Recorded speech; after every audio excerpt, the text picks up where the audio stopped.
મોટા ભાગના માણસો નબળું શોધવામાં અને તેની ફરિયાદ કરવામાં જ પોતાનો સમય કાઢે છે. મિત્રો, મોટા ભાગના માણસો છે કે કંઈક ને કંઈક નબળું ગોતી કાઢે અને એની ફરિયાદ કરી રાખે અને આમ પોતાનો સમય કાઢે છે. સારી વસ્તુ જોઈ અને એનો અમલ કરવાની ભૂમિકામાં સમયનો ઉપયોગ કરતા નથી, એમ આ વાર્તાનો હેડિંગ છે.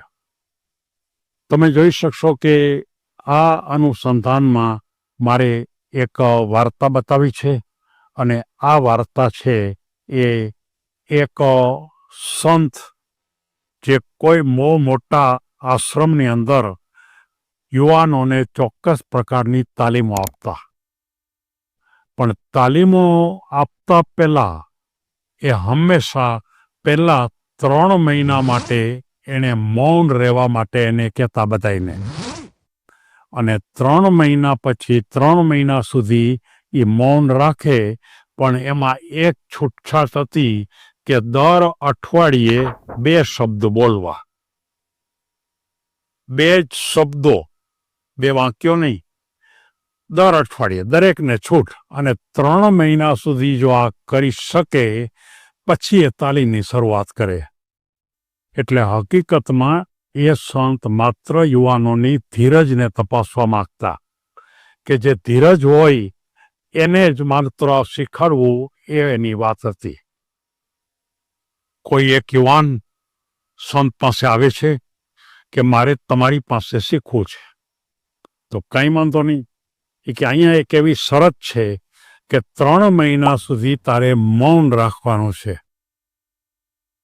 અને 3 મહિના પછી હું જ શીખવાડવાની શરૂઆત કરીશ. તો કે 3 મહિના સુધી આખું મૌન?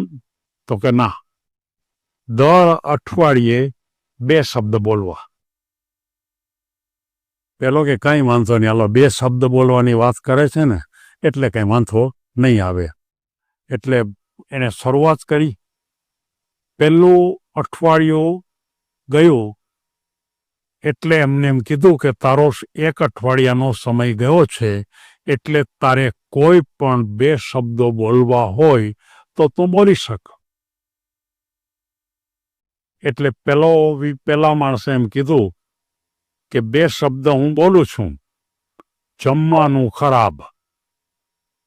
એટલે પેલા સંતે એમ કીધું કંઈ વાંધો નહીં. ફરી પાછું આગળ એનું કામ ચાલતું જ રહ્યું.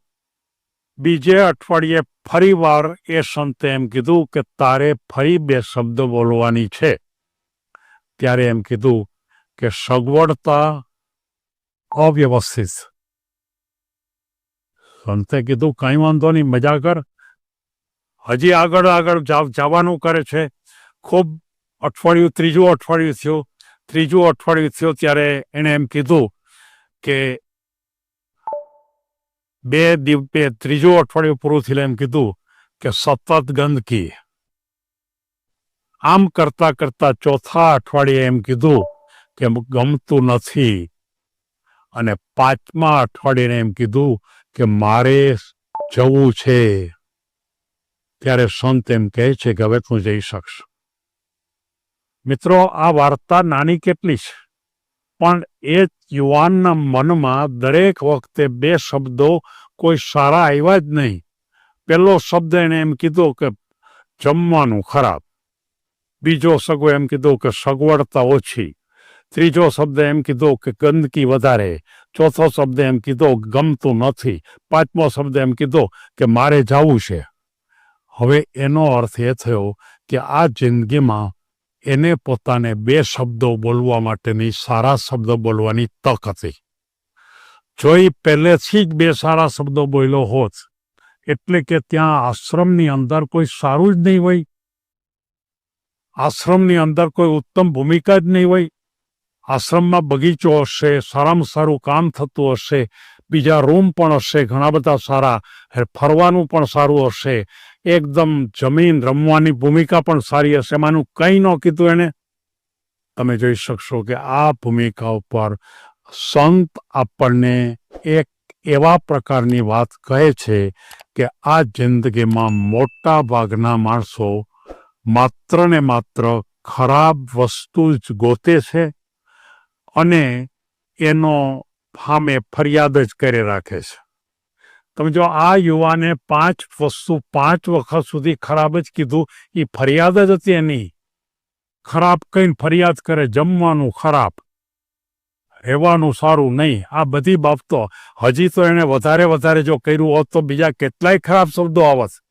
આપણને ખબર છે કે જિંદગીની અંદર મારે યુવાન મિત્રોને વારંવાર કહેવાનો પ્રશ્ન આવતો હોય છે કે જિંદગીની અંદર હંમેશા જો આવા 2 શબ્દોનો ઉપયોગ તમે કરતા રહેશો તો જિંદગી બહુ તકલીફવાળી છે. તમે આગળ નહીં વધી શકો.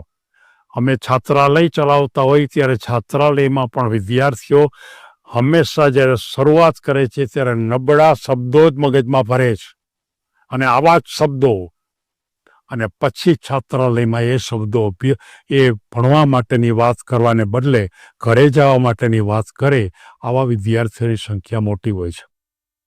એ વખતે આપણે એમ કરવું પડે કે એની પાસે 2 નબળા શબ્દો એ બોલાવે ત્યારે ફરીવાર એની પાસે બીજા 2 શબ્દો એવા બોલાવા કે ભાઈ આની વિરુદ્ધના તું 2 સારા શબ્દ બોલ. કોઈ પણ નબળા બોલે એટલે ફરીવાર 2 સારા શબ્દો, ફરીવાર નબળા બોલે એટલે ફરીવાર 2 એના વિરુદ્ધના સારા શબ્દો. અને જો આમ કરીને જો પોઝિટિવ વિચાર એના મનમાં નાખીએ તો જ એ વિદ્યાર્થી લાંબા સમય સુધી છાત્રાલયમાં રહી શકે છે, કોઈ પણ જગ્યાએ રહી શકે છે, નોકરી સારી રીતે કરી શકે છે. માણસો પરદેશ જાય છે તો પણ આ જ પત્તી ઉપર પરદેશમાં સારી રીતે કોઈ ફરિયાદ વગર રહી શકે છે. દૂરના વિસ્તારમાં જાય, કોઈ મુશ્કેલી હોય, તકલીફ હોય તો પણ એમાંથી પણ રસ્તો કાઢે છે. આ માત્ર ને માત્ર આપણી તકલીફને દૂર કરવા માટેની એક નાની એવી એક સાયકોલોજીકલ મનોવિજ્ઞાનની ભૂમિકા છે, જેને મેં વાર્તાના સ્વરૂપમાં બતાવી.